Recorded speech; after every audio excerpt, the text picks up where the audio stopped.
Wow, falling in love si Gemini. So, maaring mayroong magsisimula dito ng bagong love and romantic relationship para sa inyo since we also have the child.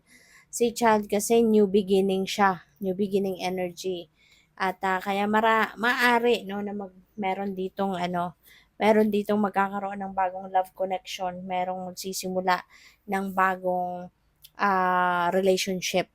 For some of you, kung single pa kayo ha, yung ganun. At saka ito, maybe this is the time wherein you will be focusing more on yourself, no? You will be focusing more on loving yourself. Kasi baka in the past, sa sobrang karamihan, sa sobrang dami ng ginagawa ninyo, baka nakakalimutan nyo na din yung pag-aalaga, no? Pagsa-self-care ninyo, yung ganyan. Kaya ngayon, po pwedeng you're going to be more loving, no, sa inyong sarili. So, which is really good. Pagdating naman sa relationship, for those of you na meron ng karelasyon, paring mas maraming time kayong ibibigay din, no, sa inyong karelasyon.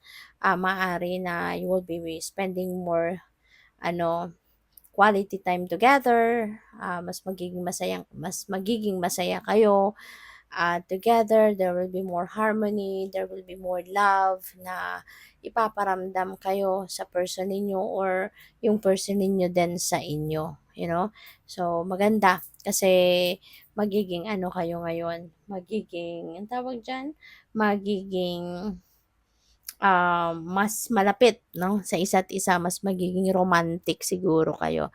Kaya good for you. Pagdating sa trabaho, maaari din na magkaroon kayo dito ng promotion.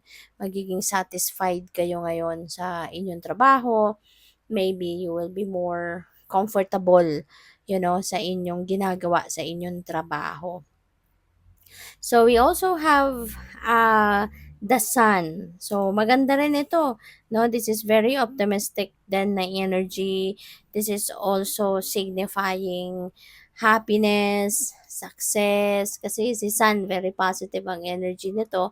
So, magiging energetic ka, magiging triumphant ka, successful, maaari din na magkakaroon kayo dito ng talagang, ang tawag dito, yung euphoria ba? Yung gano'n. Sobrang you will be emotionally uplifted sa ngayon. Sa sobrang saya, no, na mararamdaman ninyo ang swerte. Ang daming mga gagawin kayong siswertehin or yung mga dati na